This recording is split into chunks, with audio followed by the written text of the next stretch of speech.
Boy Advance.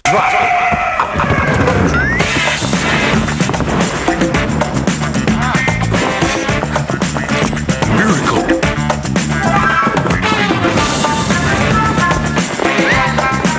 Magical.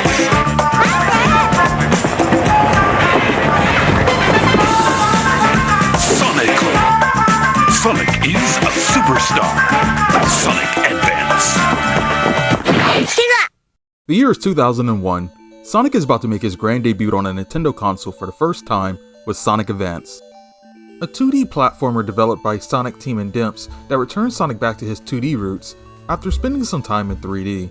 A confusing time for many in the gaming industry, as Sega was a rival to Nintendo for much of the 90s, but financial failures have made Sega have to exit out the console market and transition into being a third-party developer, making titles for their once considered rivals. With Sonic Advance releasing in December of that year in Japan, a special interview around the time of its release occurred between two legends, Shigeru Miyamoto, the father of gaming's legendary icon Mario, and Yuji Naka, the father of gaming's fastest star, Sonic. This special interview is significant for being one of the few, if not only times, Miyamoto and Naka have interviewed together. While today, Nintendo and Sega enjoy a very positive relationship, and Sonic being present on Nintendo's system is common, the feeling of seeing Sonic on Nintendo was an alien feeling back in the day. The world had eyes on the rivalry that existed between Nintendo and Sega in the 90s, with both having a mascot battle so legendary that till this day, it still hasn't been replicated.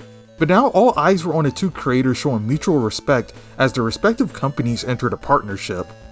Within the interview, Naka admits that Miyamoto has always been someone he tried to catch up to.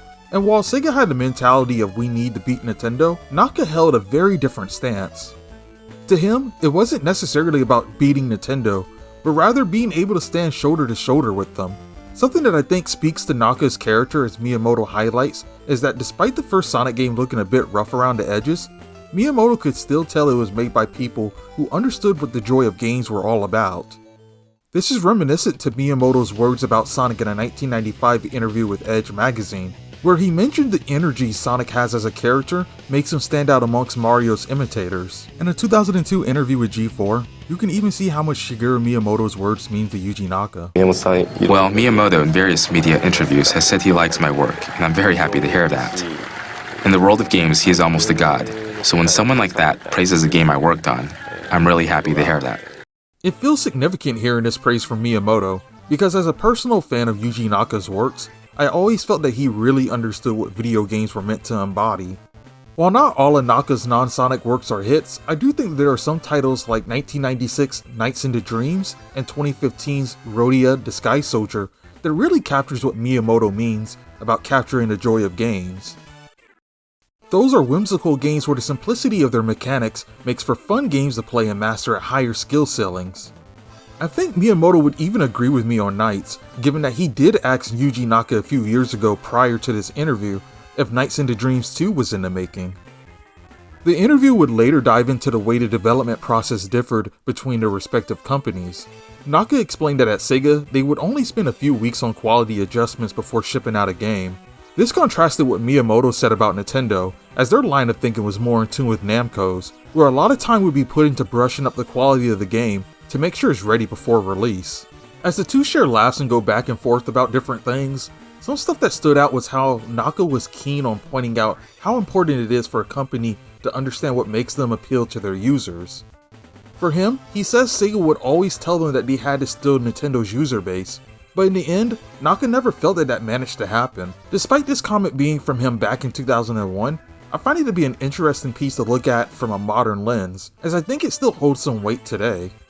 One of Naka's proteges, Takashi Iizuka, the current head of Sonic Team, would infamously be known for saying during a 2013 interview for the upcoming Sonic Lost World that Sega and Sonic Team were hoping to entice Mario fans with their latest endeavor. Before release, Sonic Lost World was receiving some mixed opinions from fans given how the look of the game was a drastic departure from the last mainline Sonic game. While most criticisms before the release were about the art style, those who were lucky to play the game early even reported on how different the control scheme was, and how it goes against what Sonic represented with things such as a dedicated run button. Unfortunately, after Sonic Lost World released, it came to polarizing reviews and didn't feel like it was a good match for either Sonic fans or Mario fans. Sonic fans felt as if it took too many elements from Mario that diluted what made Sonic special to begin with, while Mario fans simply had no interest in what was a worse Mario experience. Through a modern perspective, it feels as if Naka was very aware of the differences that lie between Sonic and Mario, and the respective user bases Sega and Nintendo were able to capture. There was also some other fun stuff within the interview. Naka was jealous of Miyamoto for creating Pikmin, a game that really utilized the hardware power of the GameCube in order to render 3D models of Olimar and Pikmin creatures, all while being a real-time simulation game too. Some photos of Naka was actually taken at E3 earlier that year at the Pikmin kiosk. There you can really see that Naka enjoyed his time with the game. Despite this jealousy, Miyamoto points out how Naka was able to accomplish something a similar effect before Nintendo with the game Choo Choo Rocket for Dreamcast. One of my favorite Dreamcast games, but a game where Naka was able to use the Dreamcast hardware to have multiple moving sprites on screen with the Choo Choos and Kapu Kapus. It highlights Naka's obsessive love with hardware and technology and how he tries to get the most out of a system, which I think can also be seen in his other works. There's also the fact that around this time, Miyamoto was taking a step back from being directly involved with Zelda and Nintendo. With this comes disagreements with the overall new directions, but he cares more about the opinions of those that play a game first, rather than it being based on a new art style. It's ironic to read this given what would come a few years later with The Legend of Zelda Wind Waker, a game that was bashed all around by Zelda fans for its cartoony art style, but once released, it received critical acclaim for its gameplay and cel-shaded look. Even now, decades after release, Wind Waker is still regarded as one of the best Zelda games in the franchise, and my personal favorite in the entire series. And then of course, Naka expressed his interest in seeing Sonic in Super Smash Bros., only for it to eventually happen in 2008's Super Smash Bros. Brawl. Given that this interview was in celebration of Sonic Advance at the time of its release in Japan, it's important to highlight that Sonic Advance would go on to become a hit on the Game Boy Advance. Not only was it received well by critics and fans, but it also sold over 1 million copies and became one of the best-selling games on the GBA. Sonic Advance proved that despite being rivals with Nintendo and Mario at one point, there was a home Sonic could make on his competitors' systems.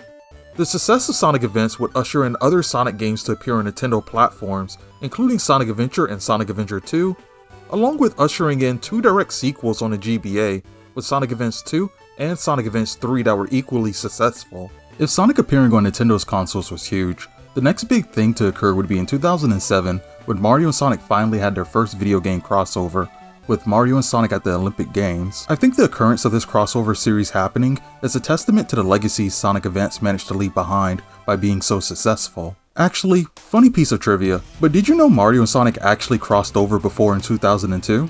The story goes that the Nintendo president at the time, Tatsumi Kimishima, invited Sonic over to Nintendo of America's headquarters to meet with Mario. And this was Sonic's first day of work at Nintendo. Sonic even received his own employee badge. Sonic would later give his approval for issue 154 of Nintendo Power to be published with his image on it, and that's the iconic issue that has Sonic Adventure 2 Battle on it. After that, Mario and Sonic would go to a cafe to enjoy some food together, and later engage in 2-player mode in Sonic Adventure 2 Battle. I think it's humorous to look back on Nintendo's website as well, because they had a poll running asking who was a better dancer between Mario and Sonic, and majority of people voted Sonic. There's a bit more to this interview, but the key stuff mentioned in here is what I wanted to focus on today. So much has changed within the gaming industry, especially with the direction both these two legends have taken with their career paths. Miyamoto would continue working at Nintendo and letting the new generation take hold of the IPs that exist there. He would continue to supervise and give input when needed, but for the most part, he's been able to really reap the benefits of what he planted decades ago, and now it seems like he's getting closer to winding down and soon retiring. Yuji Naka, on the other hand, would continue working with Sega up until 2006, where he would part ways with the company midway through development of the next big Sonic game, eventually starting his own company Probe that would achieve little success before moving over to Square Enix, and eventually leaving there too. As of now, it's not clear if he's entirely retired from the gaming industry, but after the failure of Ballin' Wonderworld with Square Enix, I think he may be close to being done. Regardless of the differing paths the two ended up taking, it's clear that both are reaching the end of their times working in the game industry, so looking back at this interview helped serve as a nice time capsule of when two legends came together.